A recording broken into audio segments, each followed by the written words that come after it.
Round and round we go, we hold each other's hands. Round and round we go, we hold each other's hands. Weave our lives in a circle, our love is strong, and the dance goes on. Our love is strong, and the dance goes on.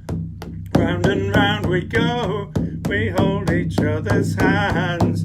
Round and round we go, we hold each other's hands. Weave our lives in a circle, our love is strong, and the dance goes on.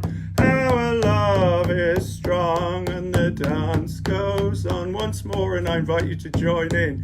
Round and round we go, we hold each other's hands. Round and round we go, we hold each other's hands. Weave our lives in a circle, our love is strong, and the dance goes on. Our love is strong, and the dance goes on. Our love is strong, and the dance goes on. Our love is strong, and the dance goes on. Our love is strong, and the dance goes on. Woo! What a great song.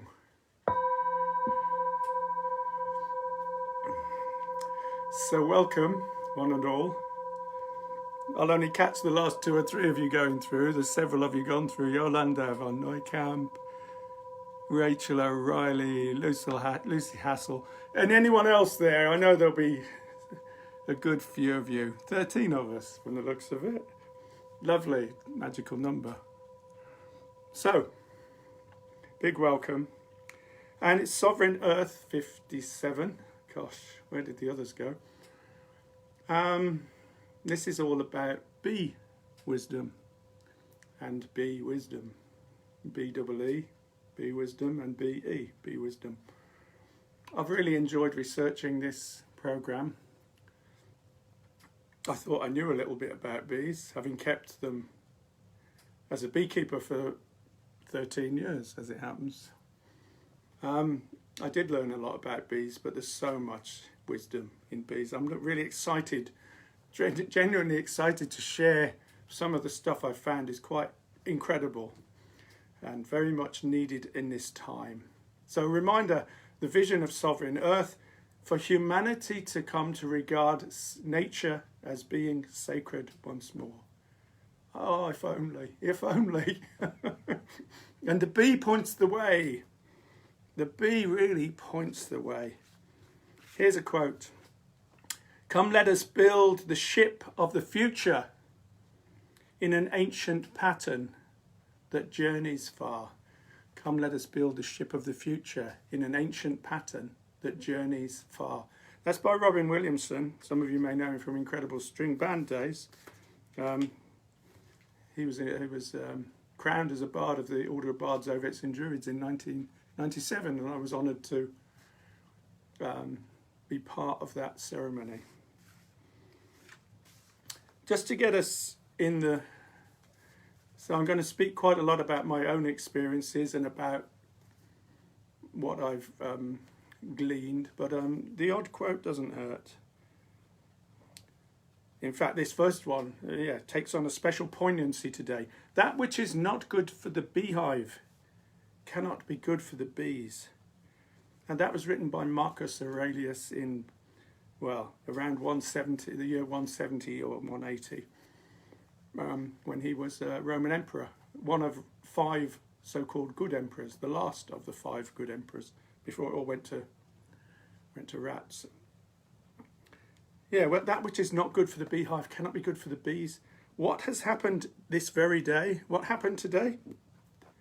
The government gave permission for farmers to use a neonicotinoid pesticide for spraying, I'm going to cry, for spraying in East Anglia for the beetroot. So we've left Brexit. Yeah, Brexit has enabled us to shed all the laws of Europe which looked after the environment, and just a few days in, And we're allowing pesticides which have been shown in studies in Germany and Hungary to reduce the fertility and the reproductive rate of bees. Wow. So yes, there's the first snippet of wisdom from the bees. What's not good for the beehive can't be good for the bee. What's not good for the bee cannot be good for the human. The bee, this one from, it was called St. John Chrysostom. He was a beekeeper of old.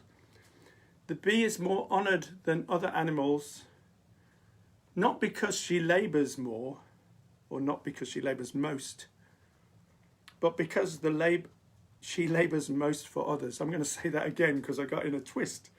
The bee is more honoured than other animals, not because she labours most, but because she labours most for others. It's an interesting fact that of all animals on the earth, after humans, the bee is the most studied. That says something, doesn't it? The bee is the most fascinating and studied of animals and creatures. Leo Tolstoy, one can no more approach people without love.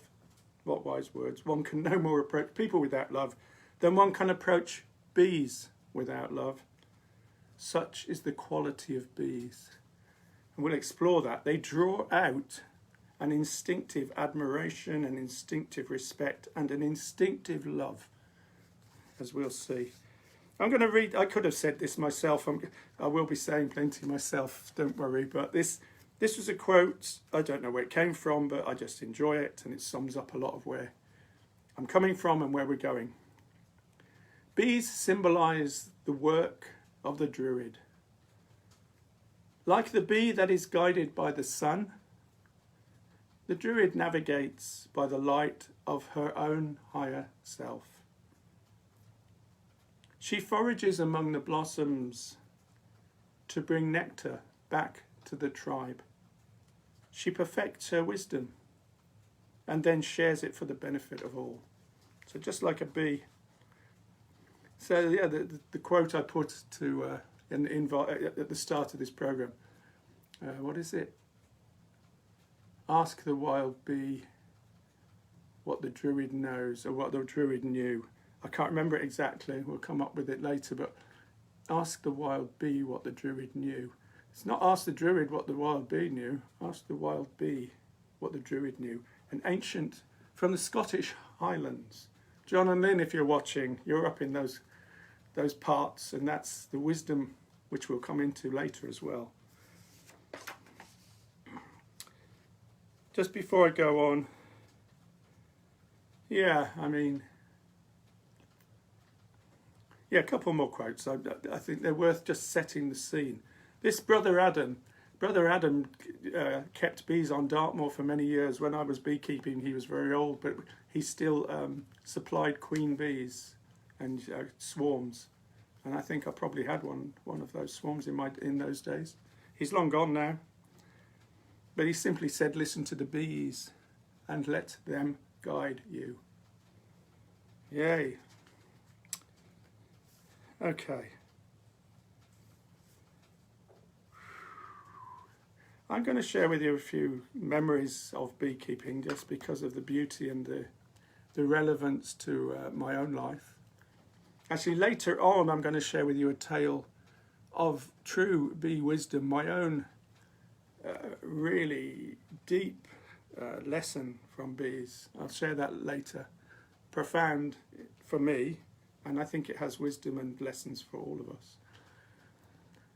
But I reflect on keeping bees, gosh, how long ago now? It must be 20, 25 years more, 30 years ago. And I kept those bees initially in the garden, and then we had friends who were the farm manager. They were farm managers for Prince Charles's farm. I lived in Tetbury, so he was down the road, literally. He used to fly by the house on his way between his house, Highgrove, and the farm up the road. But I was privileged to have my bees in the wood. And of course it was an organic farm. He didn't believe in pesticides or sprays. I was very lucky. I used to have to phone before I went up there because Princes William and Harry were on their little bikes riding over the hills, you know, in the woods. I say hills, the little, they'd set up a little course in the wood in the beehives, not too near. I didn't want them getting stung. But I used to have to ring up before I could, because they had security people there. But I always used to think of it as, you might have heard of the term royal jelly. It was like having royal jelly. And it was the most amazing honey. And what sticks out for me is my own 4 children, and they still talk of it. Helping extract the honey with the spinner. I'm sure it's got a better name. I've forgotten. Spinning the honey, and then eating the wax cappings. And those were heady days and beautiful for the kids as well. So a few personal snippets there. Mm-hmm.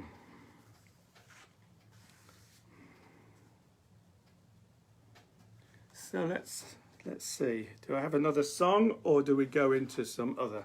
I think we might have another song.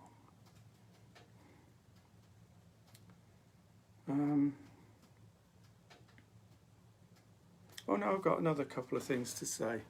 I found out recently, get this, bees have a penchant for caffeine. They are drawn to caffeine. Now, natural coffee beans, caffeine, they produce whatever it is they produce, the caffeine. It's to deter other life around them so that they can grow, so that the beans can grow.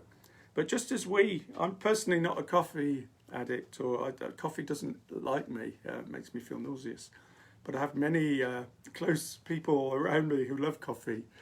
And it has that, yeah, you get a buzz from it. Isn't that interesting? You can get a buzz from coffee, but bees are drawn to it.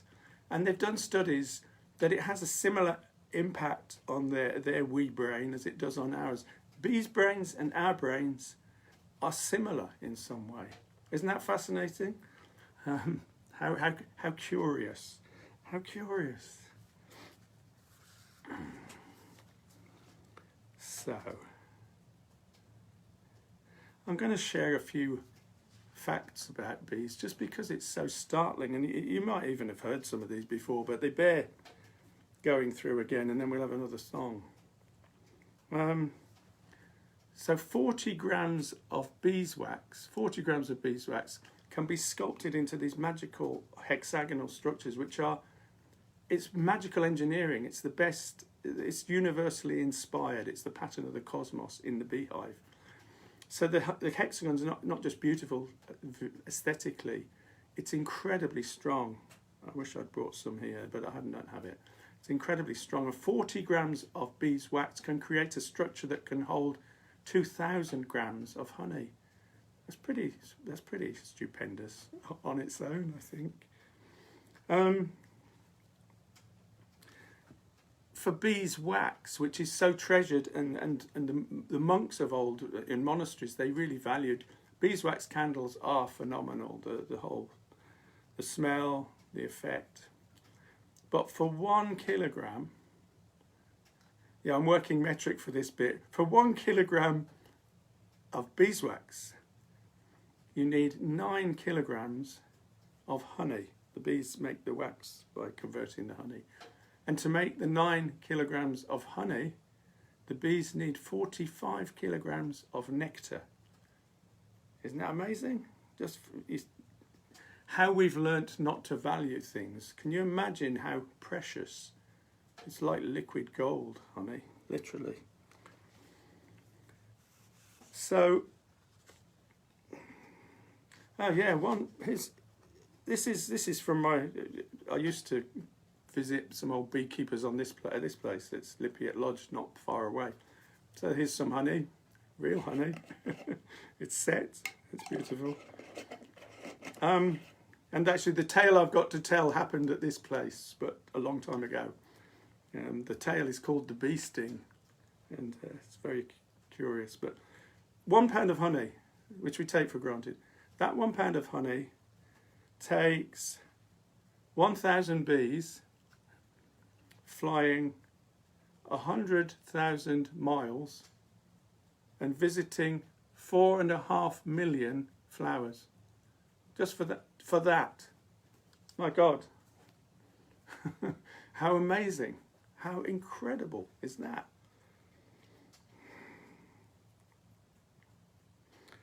And I just need to find out because, oh, I don't have it here. Oh, yes, I do.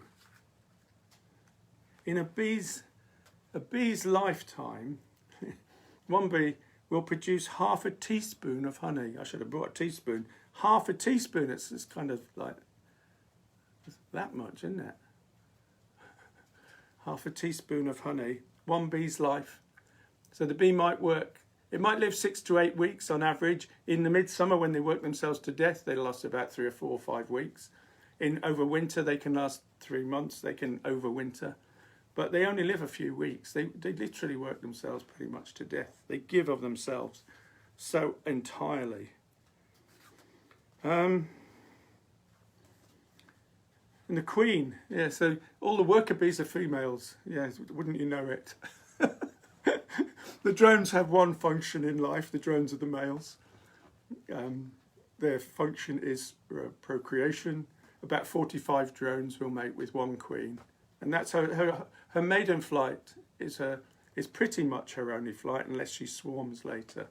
But she only has a mating flight once in her life, and all the eggs are fertilized from the sperm from that one flight. And she can produce, is it up to 2,500 eggs a day and hundreds of thousands of eggs in her lifetime. She's the only bee that can sting repeatedly. And mostly that's to kill other queens, to stop them hatching, to take over. If the queen can sting more repeatedly, the worker bees can sting but generally die when they sting. The drones don't have a sting. The other thing worth mentioning, there's this magical substance, I did regard it as magical, called Propolis in a hive. Pro is the gate and the polis is the city, it's the gate of the city. So it's a protective substance. They put it all around what you could regard as their temple. They coat the inside so it's secure, stops wasps and other beasties getting in. But it has magical properties. They haven't even scientifically fully analysed it. It has various amino acids, proteins, essential minerals. But it's got such a strange array of properties, and it's like chewing gum. It's one of the products of the hive. It's more precious in some ways than honey, I think. And they also coat carcasses. If a mouse got in, they'd coat it in propolis, and it wouldn't decay and cause disease in the hive. They're very health aware bees. Well, they have to be, don't they? But there's something in the nature of the hive. It's like they've got an intuitive understanding of the cosmos in the way they build a hive. It's a reflection. Yeah, we'll have another song now. It's a reflection of the cosmos embodied in the architecture and the beauty of the temple that they build. Let the heavens be reflected on the earth now, that the earth may turn into heaven. Let the heavens be reflected on the earth now, that the earth may turn into heaven.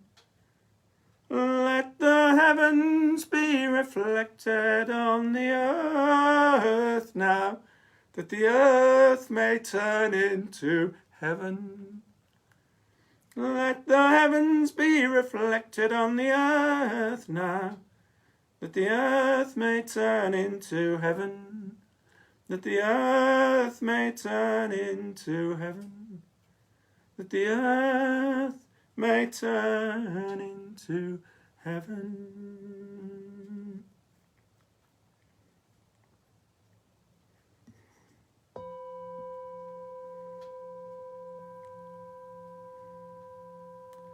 Quite spontaneously in the moment, I'm going to ask any of you who are inclined one word that sums up the quality of the bee for you? What's the word for you that embodies bees or the bee? Any particular word? What's the first word that comes to mind? If you could share those, I'm just curious. I didn't plan this, but in this way. But I'd be curious to know. So, pro is before, it's not the gate. Well, it is in a way. Propolis, pro is the gate, and polis is the state or the city. What we got there? Community, industrious. Rachel says industrious, Yvette, community. Summertime, says Christopher. Miracle, Karen. Yay. Wisdom, Louise Art. Community from John, and labour, labouring from Lynn. Furry, Louise. The bumblebees are. Community again. Yeah, beautiful. Yeah, some of the... And sweetness. From Melissa. Melissa, you've got the bee's name. We come to you presently. Melissa is the bee. Or the nymphs of the bee, the protectors of the bee. Melissa is a bee name. Sweetness indeed. Divine, says Sue. Okay. Beautiful. Thank you. Beautiful. So bees can go, they might visit 50 to 100 flowers on one trip. Isn't that amazing? Do you know that bees have smelly feet? It's true, because they emit a substance which serves a couple of purposes. It tells them where they've been, and it tells other bees, I've been here. It's not probably, that flower has been visited. It also tells a bee where home territory is. So bees have smelly feet.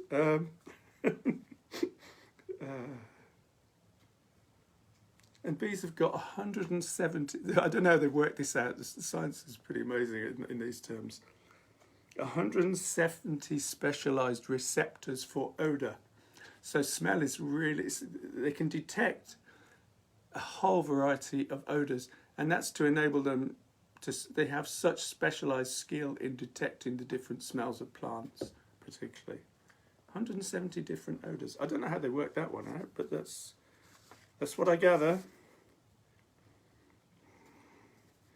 Oh, here's something that, in ancient times, we'll come to it, but bees have been valued for so long by so many people. Pliny said, I mean, this isn't so sweet, this is what he said. It's true, I think it's very wise what he said. Honey is the sweat of the heavens and the saliva of the stars. The sweat of the heavens and the saliva of the stars. But he's honouring the cosmological, universal beauty of honey. So,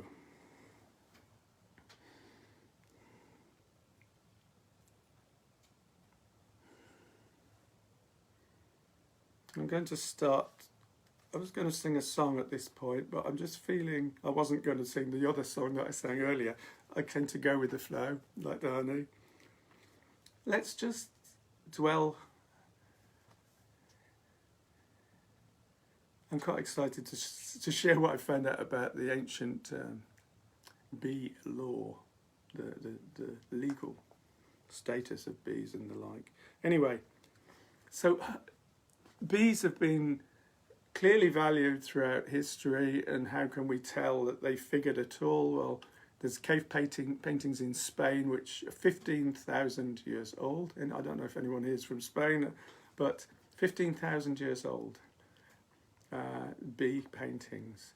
We've got 4,500 year old descriptions and drawings of bees in Egypt.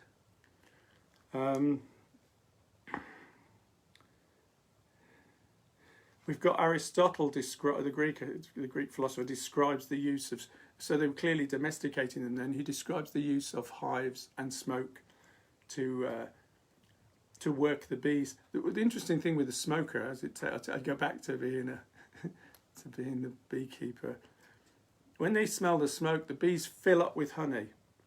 And when they're full with honey, the they can't sting so easily. They're more docile.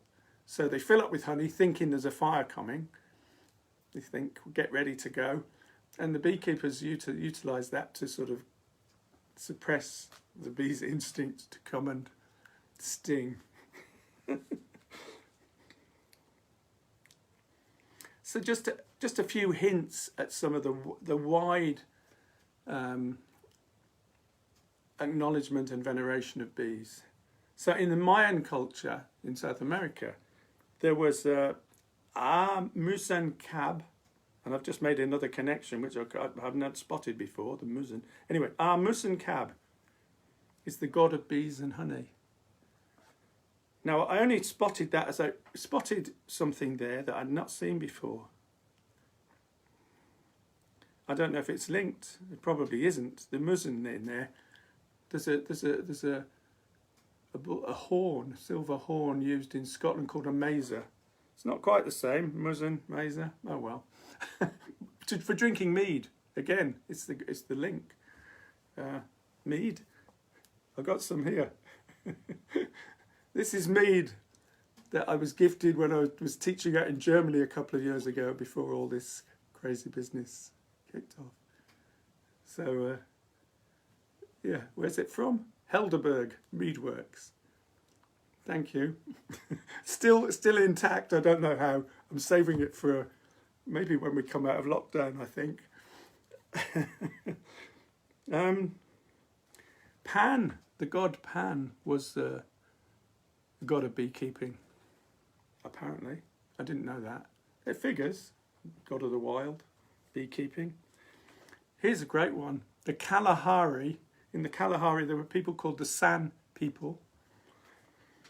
And, I mean, the Kalahari is an ancient culture, if ever there was. The San people, they talk of the bee. In their creation myth, the bee transported the mantis, I guess the praying mantis, on its back across a river. In doing so, though, the bee was exhausted and deposited the mantis on a flower floating just by the bank of the river. But before the bee left the mantis, it planted a seed in the mantis. And that seed grew into, what would you guess? The first human being. So we come from the bee, according to the Kalahari people, the San people. That kind of fits at one level.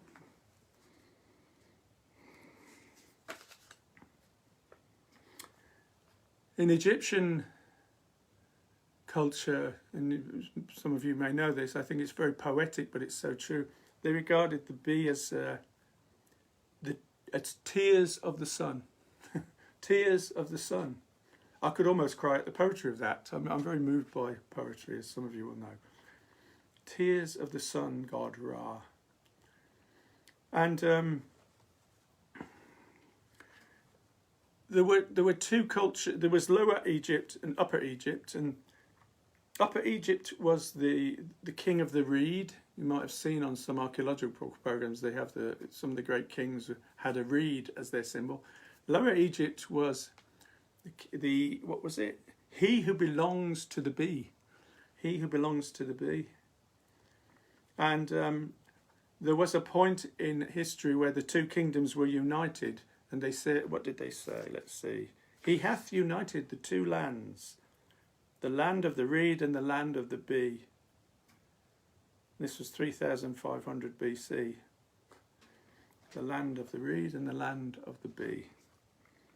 Just reminded reading that, how amazing was this? The ancient Egyptian marital contracts required the husband to provide his wife with 12 pots of honey a year.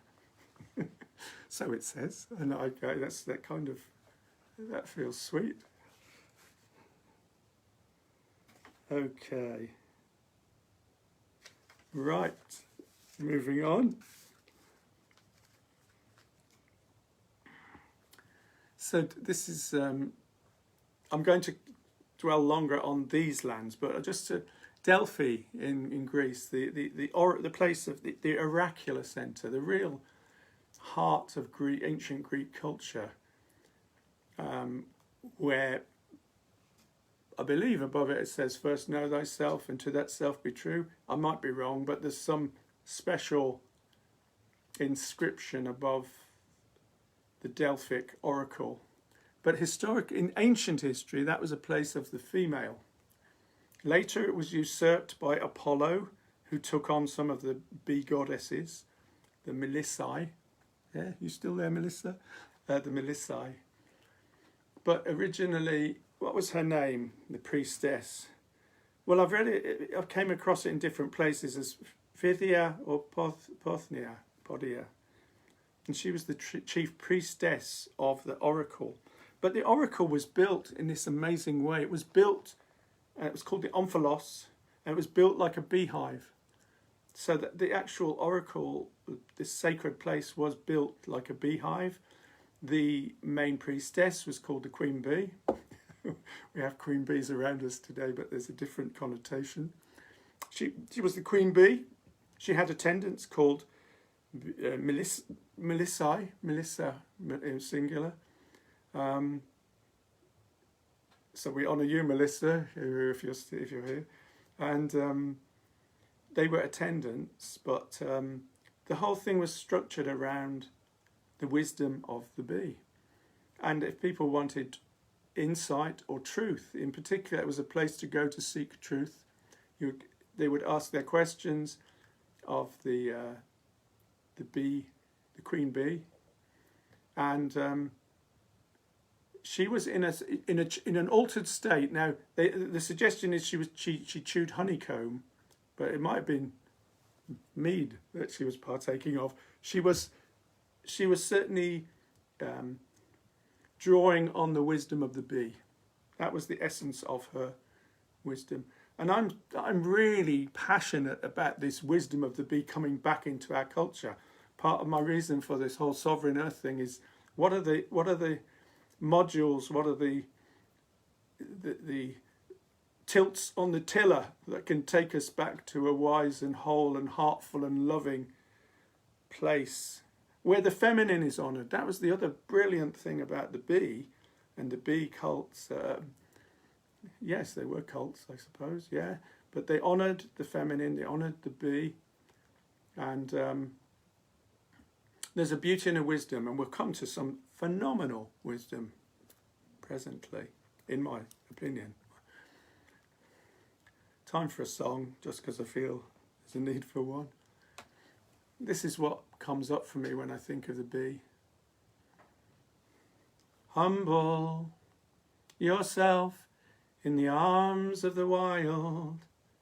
You gotta lay down low and humble yourself in the arms of the wild. You gotta ask her what she knows, and we will lift each other up. Higher and higher we will lift each other up. I'm inviting you to join me like a beehive. Let's hum and sing. Hum if you don't know the words. Humble yourself in the arms of the wild. You gotta lay down low and humble yourself in the arms of the wild. You gotta ask her what she knows, and we will lift each other up. Higher and higher we will lift each other up. Higher and higher we will lift each other up.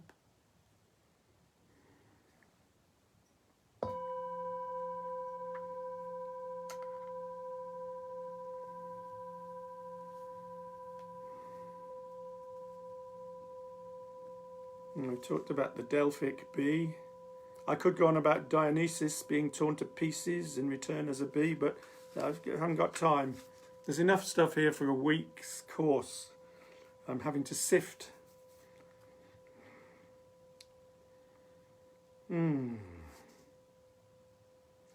Just briefly then, throughout history, the bee has been depicted as this wonderful example of society.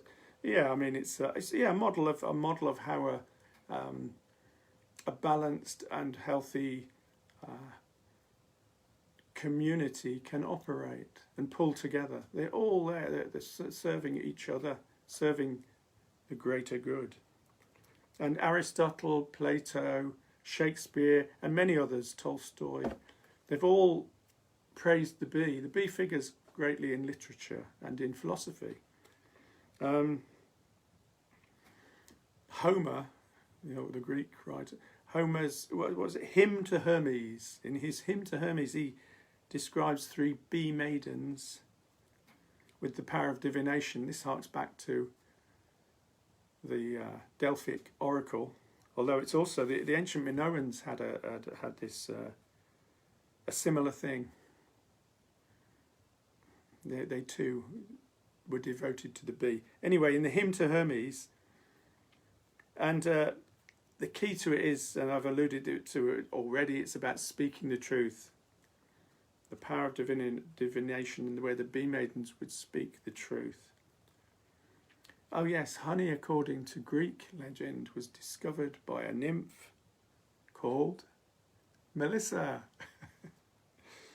And Melissa, yes, is the name mellifluous is one of my favourite words, possibly my favourite. Mellifluous, flowing like honey. Mellifluous.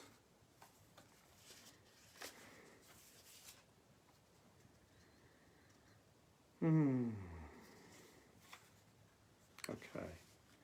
The words of Shakespeare, I'm not sure these will land, but he was very good at expressing deep truths. So he said, "For so work the honeybees, creatures that by a rule in nature teach the art of order to a peopled kingdom." It might be act, I can't read my writing, so it might be act or art. I'll read it again. "For so work the honeybees, creatures that by a rule in nature teach the art or the act of order to a peopled kingdom. Therein is much wisdom." So we're coming now to our lands. Well, it won't be everyone's lands, because some of you are from far further away, but the lands of Albion, the Hyperborean Isles, the Isles of Britain, wider Britain, including Ireland. So, I'm checking on songs that I thought of. Oh, this is, where's that one? Ancient Welsh proverb. The day the bees stop humming, the world will end. The days the bees stop humming, the day the bees stop humming, the world will end. And Einstein also said that should the bee disappear, no more pollination. He gave us 4 years if the bee goes. But we're doing a good job of endangering it. Let's pray it recovers. Let's pray humanity recovers its senses in time to venerate and honour and bring the bee back into esteem and good health. Yeah, I didn't mention the waggle dance of the bee, did I? But when we opened Round and Round We Go, we hold each other's hands, weave our lives in a circle. Our love is strong and the dance goes on. Bees, I've watched it countless hours. The bees waggle dance. They're telling each other the direction of the honey, the quantity, the quality, and amazing, just incredible, communicative and intuitive communicative, but also, by feel, by touch.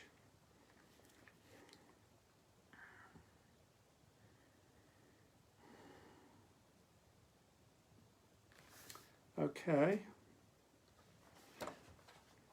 Yeah, ask the wild bee for what the Druid knew. What wisdom in that.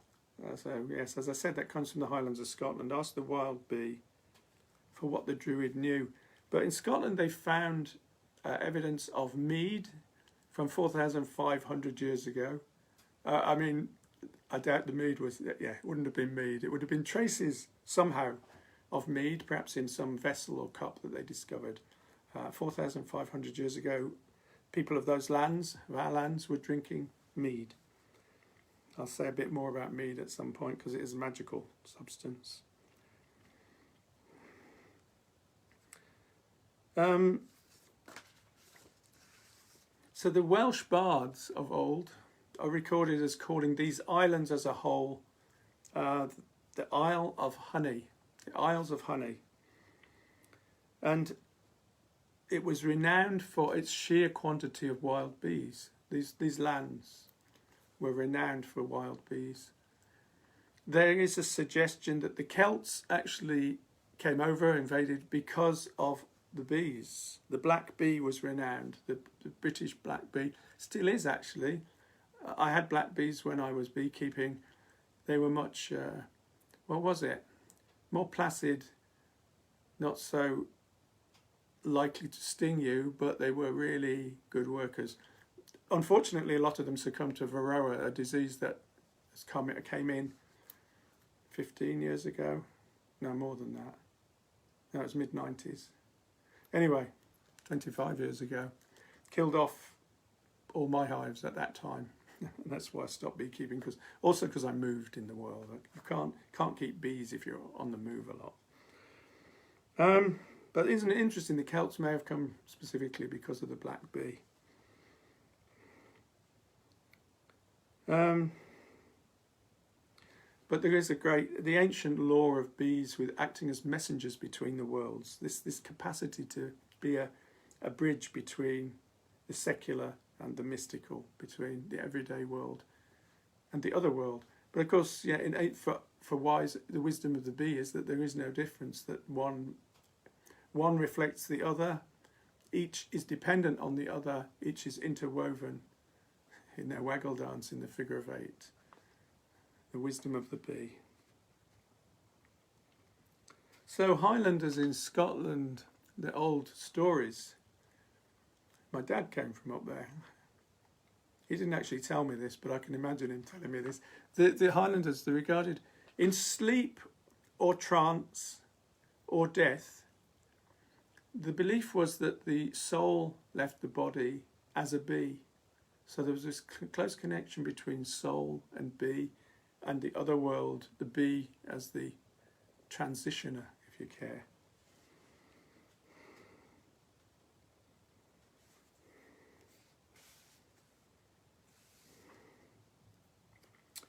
In the Western Isles of Scotland, the indigenous people talked of the wisdom of the bee, the secret knowledge of the bee, that's it. They talked of the secret knowledge of the bee, which is linked to that statement, ask the wild bee for what the Druid knew. So what is the secret knowledge of the bees? Let's explore a bit.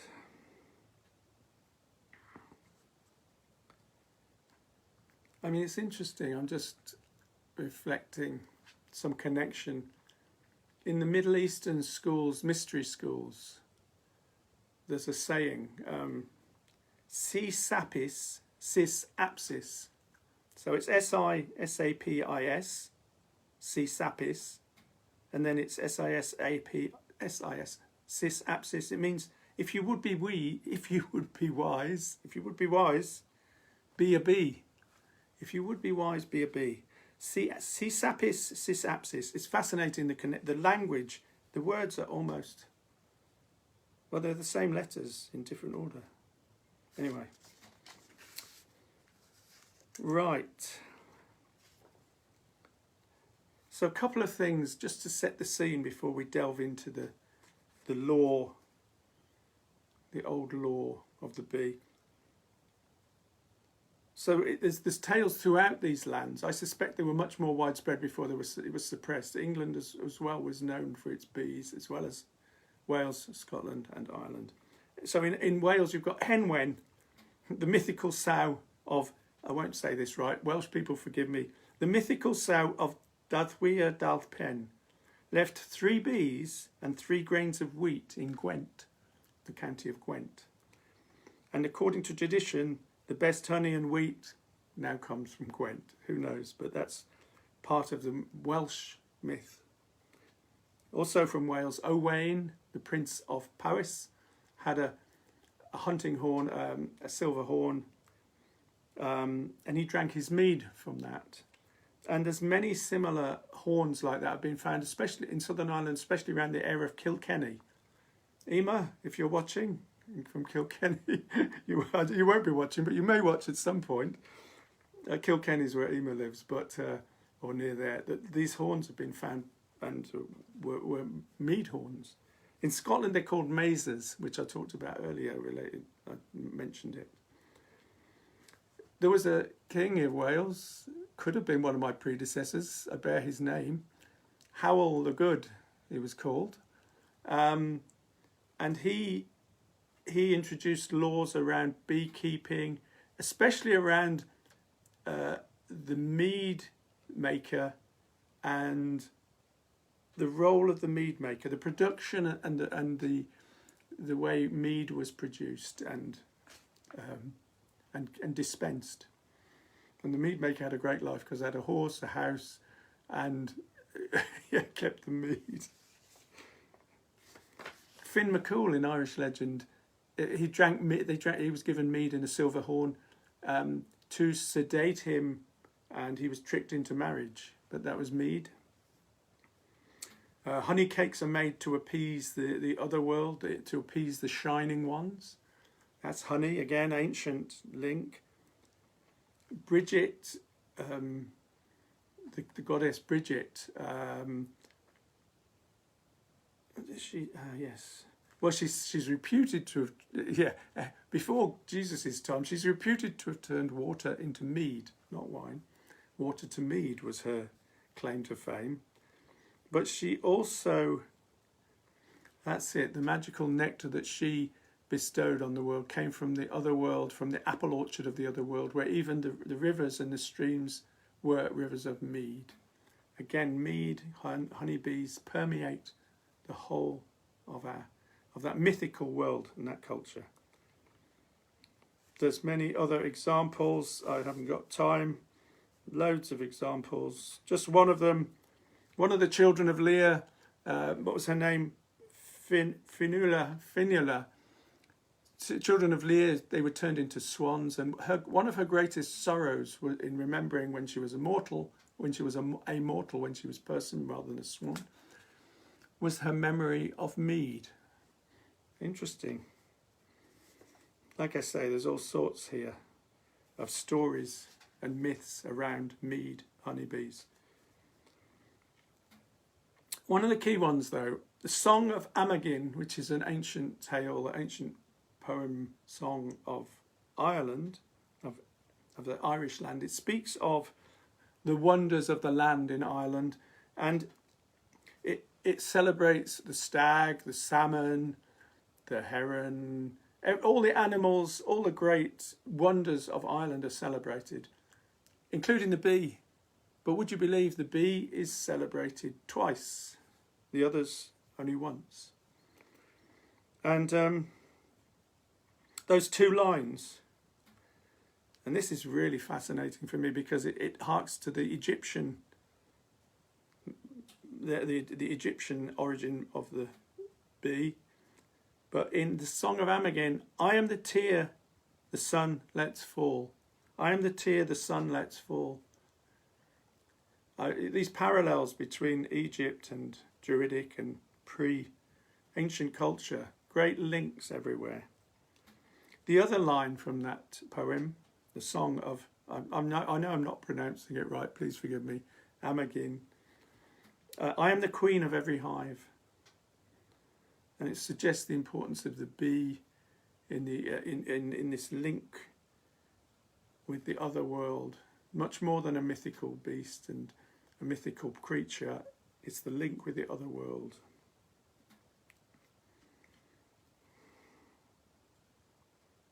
And they understood, as we've forgotten, how our future and our survival is dependent on the bee. And so we come, in a moment, to something called the Bech-brecha. Now or Bech-brecha, which is fascinating. And that will draw us to a conclusion. Thank you for bearing with me. I'm probably going on longer than I intended, but this is such a fascinating and crucial and necessary subject. Do I have another song at this point? I do have. Oh, great love of my heart, which flows through each and all, rain down your gold on my soul. Let all earth's creatures unfold. O great love of my heart, which flows through each and all, rain down your gold on my soul. Let all earth's creatures unfold. O great love of my heart, which flows through each and all, rain down your gold on my soul. Let all earth's creatures unfold.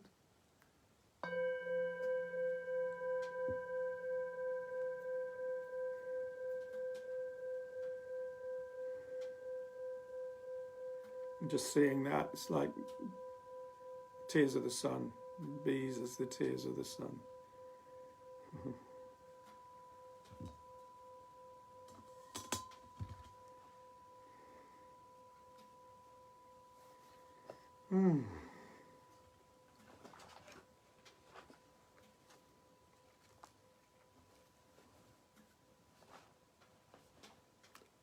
Okay.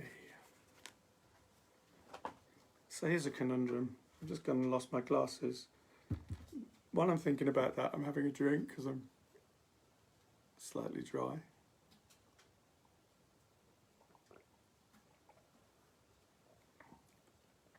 And during that time, lo and behold, I found my glasses.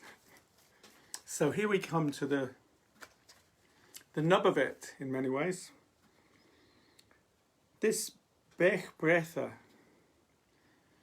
it was early Irish law made to protect bees. Now this was tradition, it was an oral tradition. It was only laid down in the 4th century, it was written down, and already it was very ancient. And what's fascinating, this surmising, the speculation, all the pointers, suggests that this was an ancient Druidic law, and the Brehon kind of followed on from the Druids with this, and so many aspects of the Druidic way, the bardic poet, they learnt the law through memorizing it with poetry and story, and these were respected. The people who kept the law in their heads and in it for the good of the community were very respected. But obviously, it took a lot of training, many years. So that was ancient wisdom. Who knows from where? I'll tell you a very interesting story just briefly. I was over in Ireland a couple of years ago and went with several of the Druids to an ancient site, and we found it was a truly ancient site, a kind of hill of Tara, but it wasn't Tara, but a place where the sovereignty of the land was honoured. And there were some rocks around, huge rocks, and we were studying them, and we saw fossilised bees and fossilised comb, fossils of bees. And it just seemed, I don't know, it seemed that they were there for a reason. They'd been brought there. So in these laws, these ancient laws, to steal a hive of bees was a capital offence. You would pay with your life. If you were stung but didn't retaliate, the beekeeper owed you a meal, had to give you a slap-up meal. If you died as a result of the sting, your family was due 2 beehives. I forgot to say, this law goes into great detail across a whole range of things, but there are 18 pages on bees, 18 pages on bee wisdom in the law. And the bee had legal status. this is where we're here again. What is the making ecocide a crime? To give the land legal status, which it doesn't have at the moment, to give the earth and its creatures legal status. In this ancient law, here we need it again, the bee had legal status. It was honoured.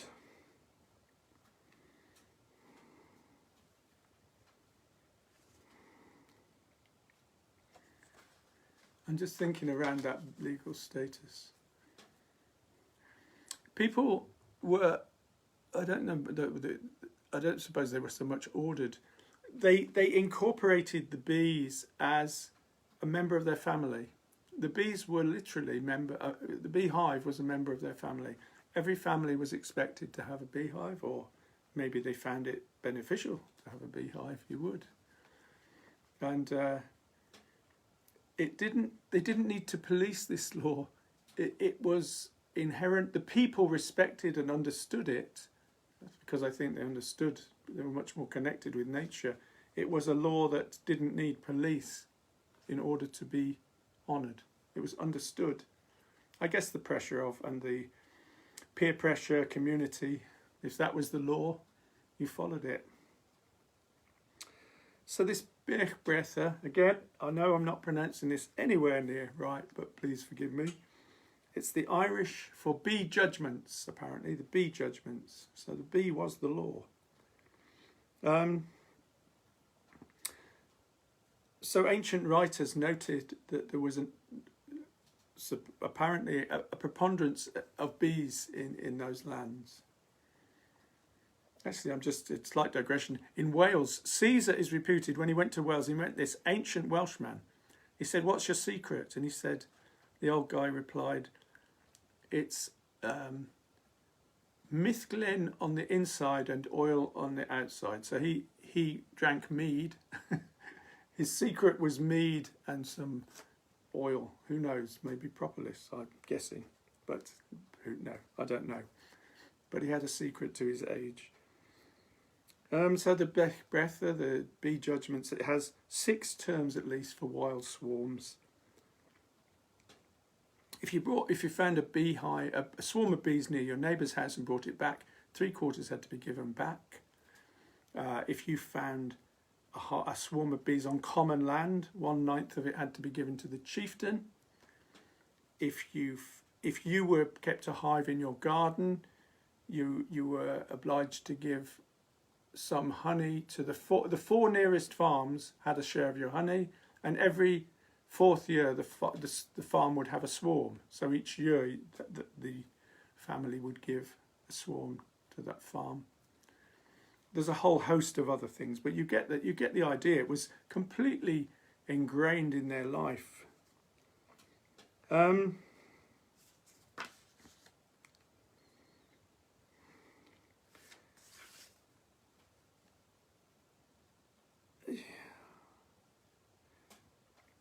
There is, I need to, this is a really important part, because I think this isn't in here, I'm doing this from memory.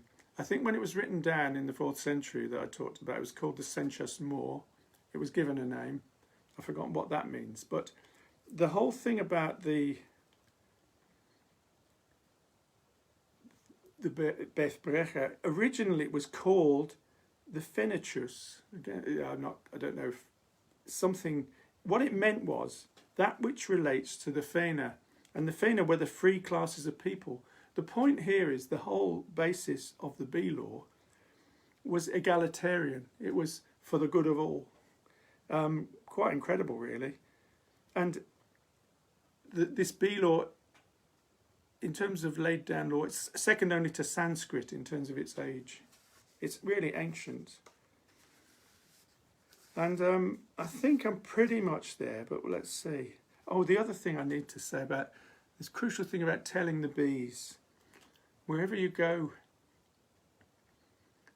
it was very common in England, and it's common through Scotland, Wales, Ireland too, telling the bees. Because the bees were part of the family, they had to be told of mourning, of death particularly. If someone died, the bees were told. The hive might be festooned with black ribbons, some festive food from the funeral might be left there. But the bees had to be told, otherwise, well, something unfortunately, yeah, bad luck would befall. Either the bees would die or leave, or someone else might come to harm. That was the belief. They had a great respect for the bee. And I'm reminded, actually, when I kept my bees, a neighbour, a real old school neighbour, the generation that's passed, the real salt of the earth from Gloucestershire, he used to say, it's in the soil, it's in the soil. But he had bees, and I remember them. I went down with him to tell the bees about a death. Very moving, actually. Very wise. And it's often said, if the bees hum, if you hear the bees humming, they're giving their approval and thanking you. But there were various ditties, songs, ways of communicating with the bees. Cornwall had a particular way of doing it, Buckinghamshire another. But one of the interesting things, I think, was that they often referred to them as brownies. You know, when we read the Enid Blyton and whatever, the stories of brownies, for the first time I've made the connection that bees fit as brownies, little elf creatures, magical creatures. So, I'm going to finish with a song. Thank you for bearing with me. It's been a journey, but I'm passionate about this. This is needed. We need this in our culture. I'm going to do all I can to bring this awareness into the world, that we might flourish again as a people by fending off the foes of the bee. The bees are our great ally. Oh, I need to tell you the bee sting story. Let's sing the song first. Let the way of the bee, let the way of the bee, let the way of the bee shine through. Let the way of the bee, let the way of the bee, let the way of the bee shine through. Love upon love upon love, all hearts are beating as one. Light upon light upon light, shining as bright as the sun. Let the way of the bee, let the way of the bee, let the way of the bee shine through. Let the way of the bee, let the way of the bee, let the way of the bee shine through.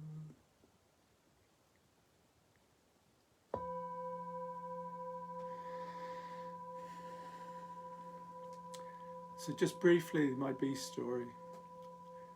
So many years ago when I was a beekeeper, I was on this farm, Lippiat Manor, and I'm not sure this guy's still alive, Jim Dickinson.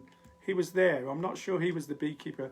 It was when I was in my the beekeeping fraternity, as it was then. It's now a sorority as well. It was mainly old men in those days. I am one now, and I was a young boy, and I was fascinated by bees, and they shared their wisdom. They shared their beekeeping wisdom, even though it's changed a lot and needed to change. They shared what they knew freely. They were very kind. And one old beekeeper, he said, in fact, Aristotle in his writings, he says, when the bee stings, it dies. When the bee stings a mammal, that's true, generally. Because our skin is thick, the bee has this a shaft of a sting and two barbs either side, and they hit the skin and they dig in. It's got an action which takes in. Well, this old guy said, I'll let you into a secret. The bee doesn't have to die. Oh yeah, let's see this. He got a bee, and he made it sting him in his thumb. He got it to sting him in his thumb. And he said, watch. Because what normally happens when a bee stings, we either do that or something happens. If the bee flies off, it rips its guts out, literally. Its intestines are left in there and it dies.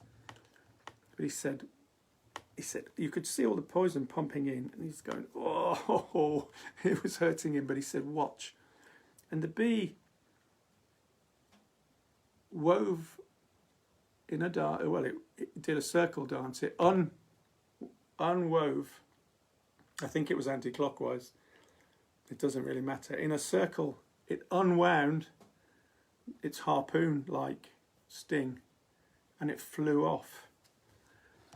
Now, what's incredible about that, and it was to do with where my life was, perhaps, or going at that time, the great lesson for me, then and now, and for all of us, I think, if I can trust the process, if I can allow, too often in life, the pain is suppressed. It's too painful, so I'll hit the drink. It's too painful, I'll go shopping. It's too painful, I'll go on holiday or run away, whatever. Anything to suppress the pain, because life is painful at times. But I want to suggest in that pain is a learning. I'm not suggesting you go out and seek to self-harm, or to I'm not proclaiming pain as a panacea. But when it naturally occurs in life, like the bee sting said it all. Trust the bee. Trust the process.